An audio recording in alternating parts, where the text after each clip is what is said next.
Exactamente 17 y 17 minutos, más comunicación en la tarde de la A a la Z, y en esta oportunidad me voy a saludar ya mismo a Mariano Paulón, periodista rosarino que está en línea. Mariano, muy buenas tardes, ¿cómo estás? Hola Fernando, ¿cómo estás? Espero que muy bien. No sé cómo se me escucha, pero espero que ahí en Venado estén todos bien. Sí, te estamos escuchando bárbaro y te estamos viendo perfecto. Así que, Genial. básicamente lo que te quería preguntar es, a partir de una serie de acontecimientos que se vinieron dando en Rosario y que culminaron con, no sé si culminaron, que tuvieron un ápice, digo, con precisamente el asesinato de Pillín Bracamonte, vuelve a flotar así como esa especie de temor, a pesar de la palabra del gobernador, de funcionarios del área de seguridad, diciendo que hay que seguir manteniendo la tranquilidad, porque básicamente la tranquilidad reina en Rosario. ¿Cuál es tu mirada? ¿Qué es lo que vos percibís en tu quehacer cotidiano allí en Rosario? Mira, me parece que siempre que suceden estas cosas y las veces que hicimos notas con vos reflexionando acerca del tema de la seguridad, Ujú. siempre hay que complejizar, no sirve afirmar de forma muy simple o muy sencilla algo que es un fenómeno social Ujú. y que tiene muchas variables. Por ejemplo, el tema de la violencia en los barrios sigue siendo el mismo que hace un tiempo atrás. A lo mejor se ve un poco menos en el centro por la cantidad de policías que hay, se ve un poco menos en la calle, lo cual también hace dudar un poco a la ciudadanía acerca de la connivencia entre el poder político y las bandas, acerca de, desde que asumió Puyaro bajó. Entonces, lo primero que se pregunta a la gente, ¿qué bajó? ¿Bajó la violencia? ¿Se quedó escondida en los barrios, en los barrios populares, en los barrios pobres? Eh, ¿Qué fue lo que sucedió? Yo creo principalmente que, que sigue habiendo violencia, porque Ujú. es una sociedad violenta, que sigue habiendo bandas disputándose el territorio, que es lo que habíamos hablado la otra vez, Ujú. que esto que vemos como violencia en los barrios, casos de asesinatos, no son personas al azar, sino que son personas que están involucradas con bandas, que participan eh, del circuito delictivo o del circuito de las drogas. Y en esto no quiero estigmatizar a nadie porque la Ujú. verdad que me parece que hay que tener mucho cuidado cuando uno trabaja con estas cosas porque detrás también hay gente poderosa, también Ujú. hay gente que no son de los barrios. Los que mueven la droga fuera del país a través de barcos, de Claro. transatlánticos o a través de avionetas o a través... No son gente pobre, Ujú. De hecho, son gente que maneja grandes negocios y que tiene además la capacidad de, de lavar el dinero que se genera con todo esto, ujú. que Eh, tiene que tener grandes ingresos para poder lavar todo ese dinero que proviene de la droga. Claro. De hecho, Eh, Mariano, perdón, me sí. da la sensación de que el manejo, la comercialización de la droga a gran escala, para que luego llegue a los consumidores fraccionadas en pequeñas porciones, está absolutamente fuera del alcance de alguien que vive en un barrio popular. Eso es una cuestión de sentido común, me parece suponer que el problema radica solamente, qué sé yo, en un barrio de gente humilde, para decirlo de alguna manera, ¿no? Exacto, exacto. O sea, y además hay una trampa ahí, que es que los pibes de estos barrios, cuando entran dentro de este circuito, no pueden salir nunca más. Ujú. No pueden salir porque no los dejan los mismos narcos, no pueden salir porque no tienen acceso a trabajos dignos, no pueden salir porque incluso por el vértigo que les da estar en ese lugar, tener el poder de tener un arma en la cintura, que a lo mejor uno lo ve desde su postura de clase media y dice, bueno, no, es terrible lo que pasa, pero cuando pasan varias generaciones y en el barrio sigue sucediendo lo mismo, la gente lo naturaliza. Entonces, me parece que para abordar el tema este de la violencia hay que pensar seriamente y poder analizar también qué rol cumple el periodismo en esto.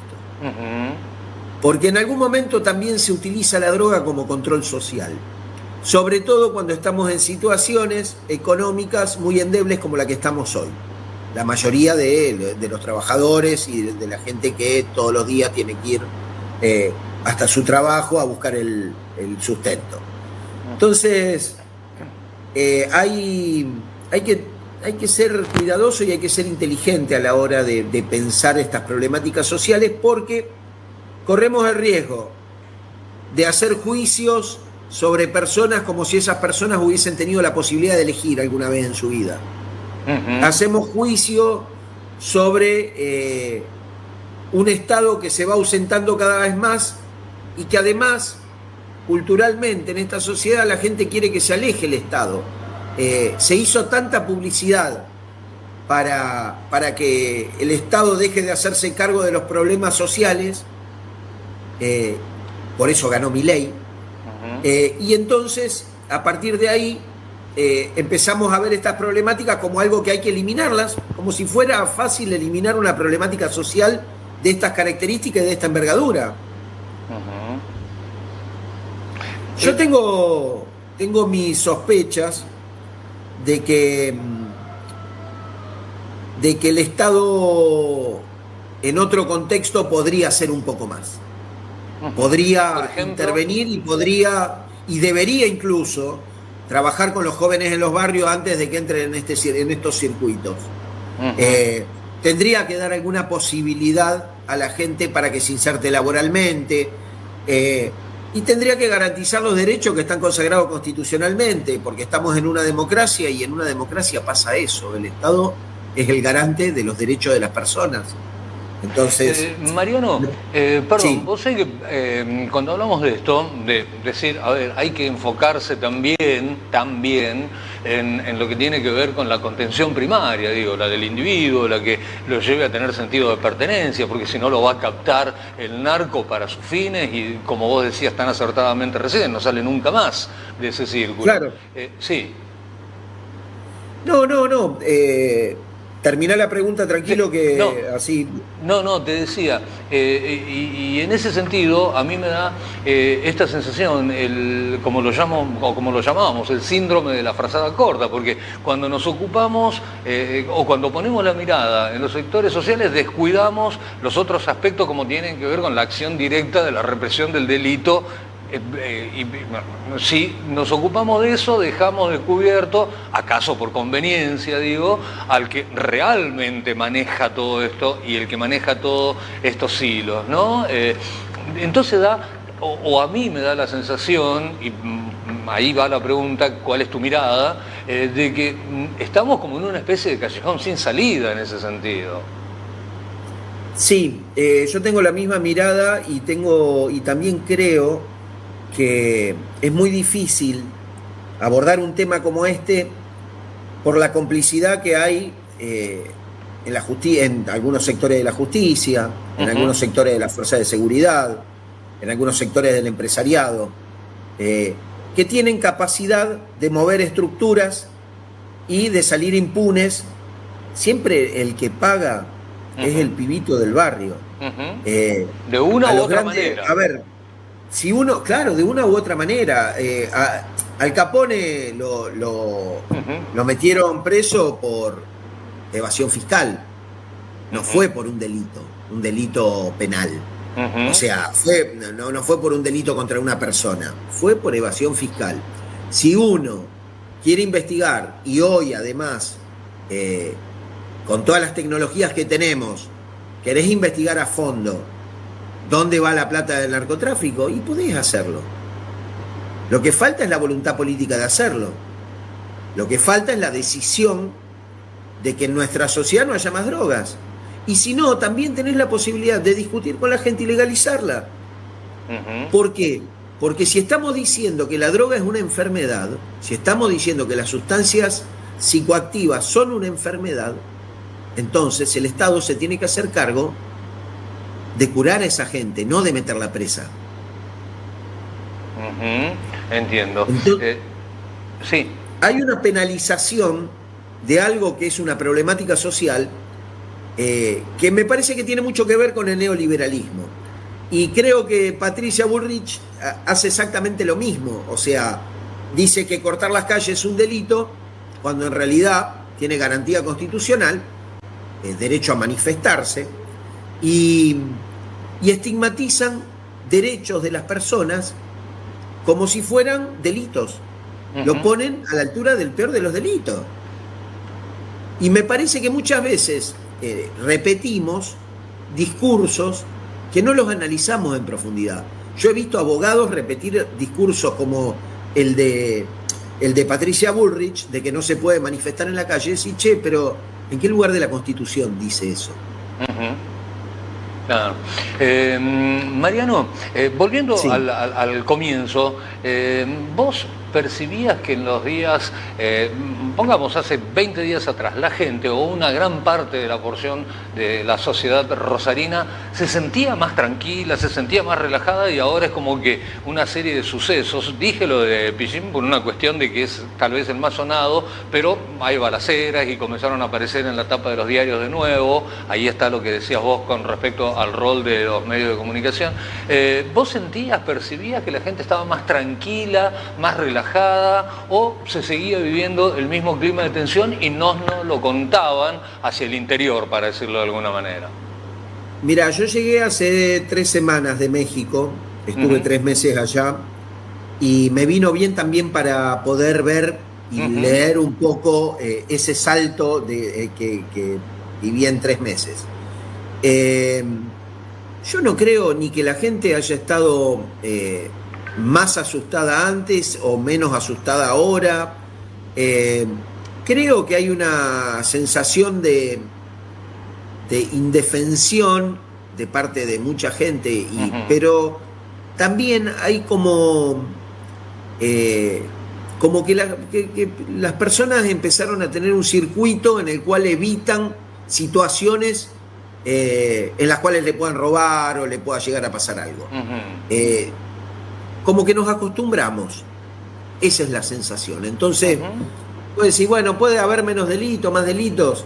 Sí, pero igual la gente, cuando hay más delitos o cuando hay más balaceras y ese tipo de cosas, la gente que vive en el centro ni se entera.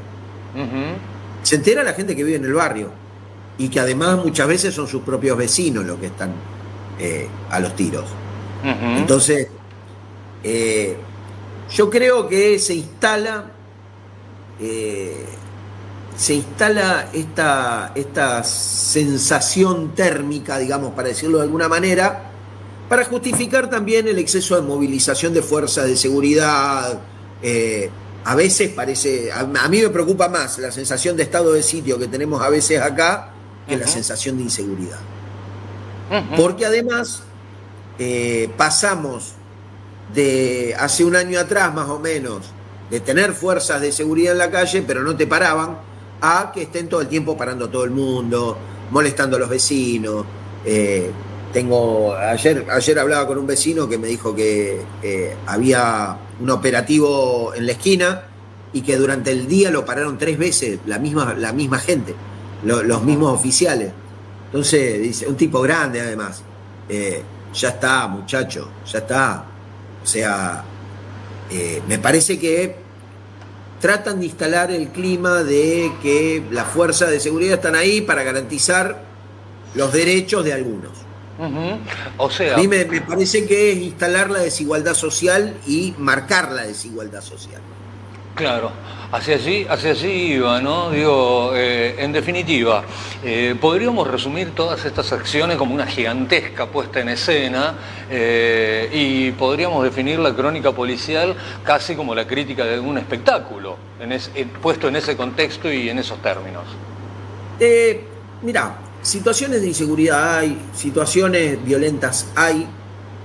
Yo lo que creo que están sobredimensionadas, sí, creo que están sobredimensionadas y creo que hay un abordaje de la noticia sensacionalista que es muy poco serio a la hora de analizar las causas.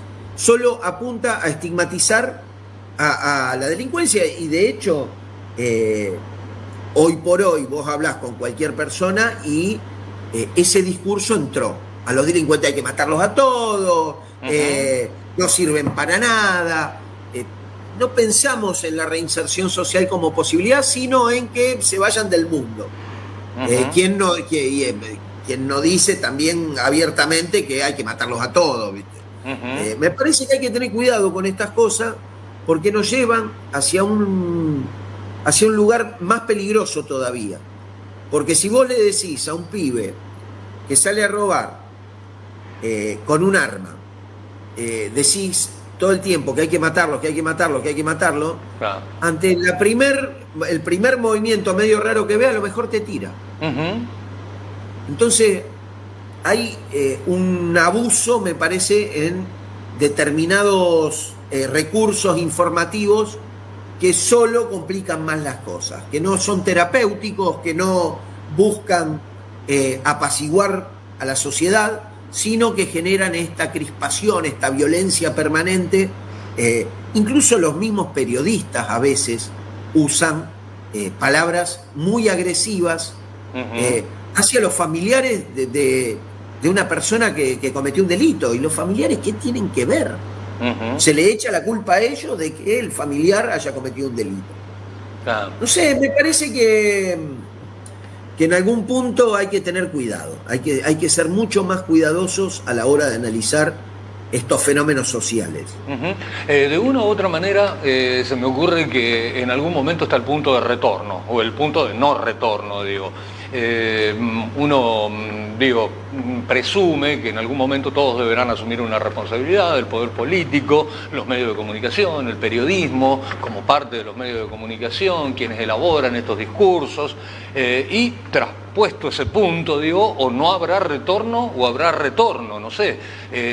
La pregunta sería esta, desde tu mirada, ¿cuánto nos falta para ese punto de no retorno?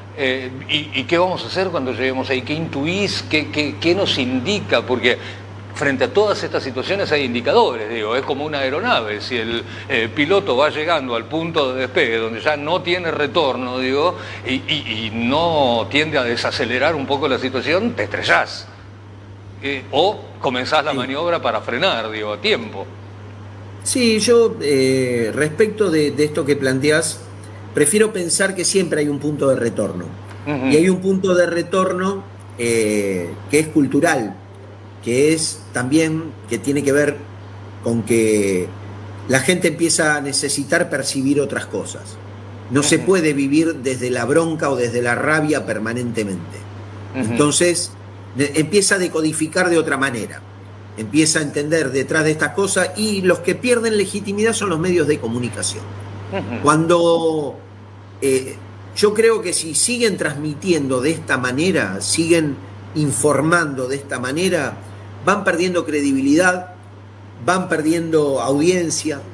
Y además hoy con toda la variedad de medios digitales que tenés, por ejemplo, los pibes ven mucho menos televisión. Sí, claro. Y es un hecho.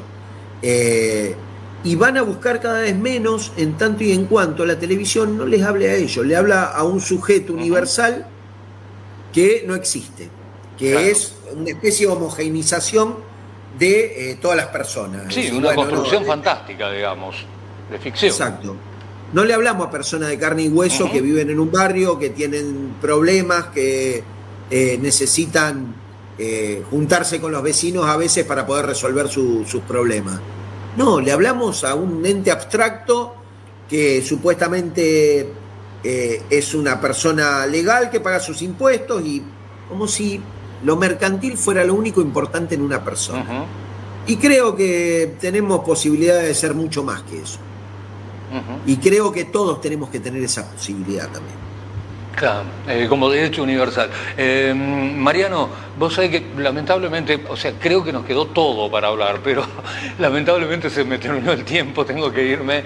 Porque Siempre ya nos pasa lo mismo. Siempre, siempre, ineludiblemente. Pero digo, de alguna manera es promesa que vamos a seguir charlando cualquiera de estos días, porque hay temas que me da la sensación. Alguna vez escuché esta frase: si quieres ver si quieres ver la realidad, no mires a lo profundo, sino a la superficie, porque debajo de ella está la realidad, ¿no? O sea, Claro. hay que empezar por algún lado, por la superficie, para ir profundizando, ¿no? Sí. Te invito, de hecho, a que cualquiera de estos días nos comuniquemos nuevamente y podamos, ya habiendo visto lo que se ve desde la superficie, comenzar a profundizar un poquito. Cuando quieras, no tengo Dale, ningún problema. dale. Muchísimas gracias. No, por el Un contrario. saludo grande a todo el equipo técnico y a toda la audiencia. Hasta la próxima, Mariano. Un abrazo grande, ¿eh? Hasta luego.